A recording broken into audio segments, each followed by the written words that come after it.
بسم اللہ الرحمن الرحیم۔ حضرت یوسف علیہ السلام کا واقعہ قرآن کریم کے سب سے خوبصورت اور سبق آموز واقعات میں شمار ہوتا ہے۔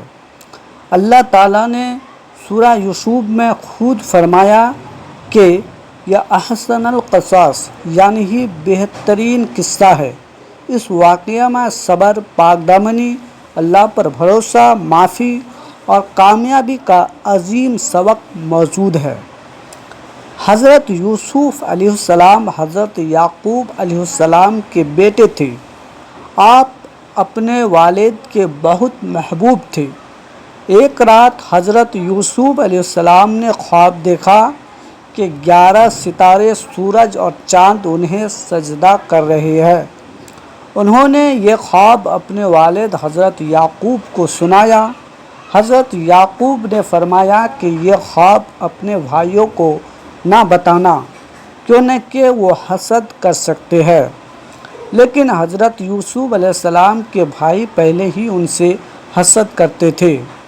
انہوں نے منصوبہ بنایا کہ یوسف کو اپنے والد سے دور کر دیا جائے۔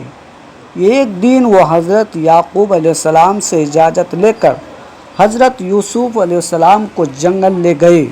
وہاں انہوں نے ایک گہری کنویں میں ڈال دیا اور واپس آ کر خون آلودہ قمیض دکھا کر جھوٹ بول دیا کہ بھیڑیا یوسف کو کھا گیا ہے۔ اسی دوران ایک قافلہ وہاں سے گزرا۔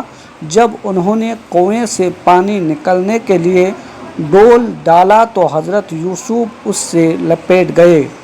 قافلے والوں نے انہیں نکالا اور مصر لے جا کر غلام کے طور پر فروخت کر دیا۔ مصر کے ایک بااثر شخص عزیز مصر نے حضرت یوسف کو خرید لیا۔ اس نے اپنی بیوی سے کہا کہ اس نوجوان کا اچھی طرح خیال رکھنا، شاید یہ ہمارے کام آئے یا ہم اسے بیٹا بنا لیں۔ وقت گزرتا گیا اور حضرت یوسف جوان ہوئے۔ اللہ تعالیٰ نے انہیں حسن علم، حکمت اور نبوت عطا فرمائی۔ ان کی خوبصورتی کی مثال پورے مصر میں دی جانے لگی۔ عزیز مصر کی بیوی جیسی تاریخی روایات میں زلیخا کہا جاتا ہے، حضرت یوسف کے حسن اور کردار سے متاثر ہو گئی۔ ایک دن اس نے تمام دروازے بند کر دیے اور حضرت یوسف کو گناہ کی دعوت دی، مگر حضرت یوسف علیہ السلام نے فوراً فرمایا، میں اللہ کی پناہ مانگتا ہوں۔ انہوں نے گناہ سے بچنے کے لیے دروازے کی طرف دوڑ لگائی۔ زلیخا نے پیچھے سے ان کی قمیض کھینچی جو پیچھے سے پھٹ گئی۔ عین اسی وقت عزیز مصر دروازے پر آ گیا۔ زلیخا نے الزام حضرت یوسف پر لگا دیا، لیکن اللہ تعالیٰ نے ایک بچے کی گواہی کے ذریعے حضرت یوسف علیہ السلام کی بے گناہی ظاہر کر دی۔ دلیل یہ تھی کہ اگر قمیض سامنے سے پھٹی ہوتی تو الزام درست ہوتا، مگر قمیض پیچھے سے پھٹی تھی، اس لیے حضرت یوسف علیہ السلام بے قصور تھے۔ مصر کی عورتوں نے جب زلیخا پر باتیں بنائیں تو اس نے انہیں دعوت دی اور ہر عورت کو ایک پھل اور چھری دی، پھر حضرت یوسف کو سامنے آنے کو کہا۔ جب عورتوں نے حضرت یوسف کو دیکھا تو ان کے حسن سے اتنے حیران ہوئے کہ پھل کاٹنے کے بجائے اپنے ہاتھ کاٹ بیٹھے اور بول اٹھے، یہ کوئی انسان نہیں بلکہ ایک معزز فرشتہ ہے۔ اس کے باوجود حضرت یوسف علیہ السلام نے اللہ سے دعا کی کہ اگر ایسی آزمائش ہے تو قید میرے لیے بہتر ہے۔ چنانچہ آپ کو بے قصور ہونے کے باوجود جیل بھیج دیا گیا۔ جیل میں بھی حضرت یوسف علیہ السلام نے قیدیوں کو اللہ کی طرف بلایا۔ وہاں 2 قیدیوں نے اپنے خواب سنائے۔ اللہ کے عطا کردہ علم سے حضرت یوسف علیہ السلام نے ان کی صحیح تعبیر بتائی، جو بعد میں سچ ثابت ہوئی۔ کئی سال بعد مصر کے بادشاہ نے عجیب خواب دیکھا کسی سے اس کی تعبیر نہ ہو سکی۔ تب جیل سے رہا ہونے والے شخص کو حضرت یوسف یاد آئی۔ حضرت یوسف نے خواب کی تعبیر بتائی کہ 7 سال خوب فصل ہوگی، پھر 7 سال سخت قحط آئے گا، اس لیے ابھی سے اناج ذخیرہ کیا جائے۔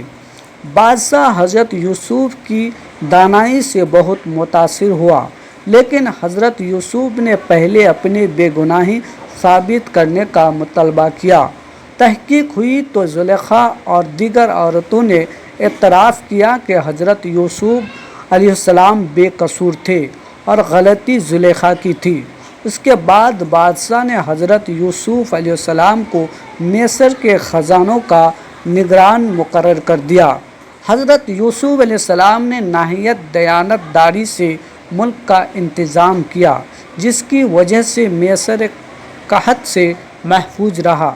قحط کے زمانے میں حضرت یوسف علیہ السلام کے بھائی بھی گلہ لینے مصر آئے، مگر وہ اپنے بھائیوں کو پہچان نہ سکے۔ کئی ملاقاتوں کے بعد حضرت یوسف علیہ السلام نے اپنی شناخت ظاہر کی۔ بھائی شرمندہ ہو گئے اور معافی مانگی۔ حضرت یوسف علیہ السلام نے فرمایا، آج تم پر کوئی ملامت نہیں، اللہ تمہیں معاف فرمائے۔ پھر حضرت یعقوب علیہ السلام کو مصر بلایا گیا۔ حضرت یوسف علیہ السلام کی قمیص حضرت یوسف علیہ السلام کے چہرے پر ڈال دی گئی تو اللہ تعالیٰ کے حکم سے ان کی بینائی واپس آ گئی۔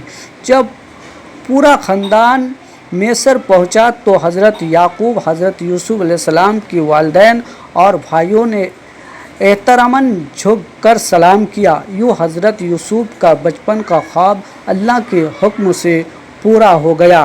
اہم وضاحت: قرآن کریم میں زلیخا کے بعد کے حالات یا حضرت یوسف سے ان کے نکاح کا ذکر موجود نہیں ہے۔ بعض تاریخی تفسیری روایات میں یہ واقعہ ملتا ہے، لیکن یہ مستند قرآنی حقیقت نہیں، اس لیے اسے یقینی واقعہ کے طور پر بیان نہیں کرنا چاہیے۔ اس واقعے سے حاصل ہونے والے سبق: حسد ہمیشہ نقصان پہنچاتا ہے۔ صبر کرنے والوں کو اللہ بہترین بدلہ دیتا ہے۔ گناہ سے بچنے والا اللہ کے نزدیک بلند مقام پاتا ہے۔ جھوٹ زیادہ دیر نہیں چھپ سکتا۔ معاف کرنا انبیاء کی سنت ہے۔ اللہ جب چاہے غلام کو بادشاہوں کا میسر بنا دیتا ہے۔ اللہ کی تقدیر پر بھروسہ کرنے والا کبھی ناکام نہیں ہوتا۔ اللہ تعالی ہمیں حضرت یوسف علیہ السلام کی پاک دامنی، صبر، تقوی اور معاف کرنے کی توفیق اپنانے کی توفیق عطا فرمائے۔ آمین رب العالمین۔